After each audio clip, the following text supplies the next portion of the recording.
College থেকে বাসায় ফিরে দেখলাম বাসা ভর্তি মেহমান। মামা মামি সাথে কয়েকজন ছেলে বসে আছে।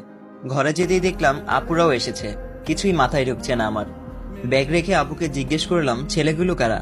আপুর কথা শুনে যেন আমি আকাশ থেকে পড়লাম।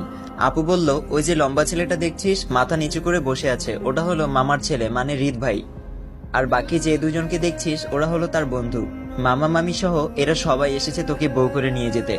আমি আপুর দিকে গরম চোখে তাকালাম। মজা করিস না আপু, আমি সিরিয়াসলি প্রশ্ন করেছি তোকে। আপু একটু ভ্রুকুচকে আমার দিকে তাকালো। আপু বলল, আমি তোর সাথে কোন দুঃখে মজা করতে যাব? আজ সন্ধ্যায় বিয়ে, বাবার কিছু বন্ধু বান্ধব আসবে, আর হয়তো ফুফুরা আসবে, ঘরোয়াভাবেই বিয়ে হবে। আমি রাগে পানির গ্লাসটা আছাড় মারতেই তার টুকরো টুকরো হয়ে গেল। রাগে আপুকে বলে উঠলাম, করবো না আমি এই বিয়ে। আমাকে পেয়েছো কি সবাই, যে যা ইচ্ছা তাই ডিসিশন নিবে? আমি তো ভালো করে চিনিও না তাকে, শুধু জানতাম আমার একটা মামাতো ভাই আছে। হুট করে দরজার সামনে বাবার গলার আওয়াজে ভেসে আসলো। বাবা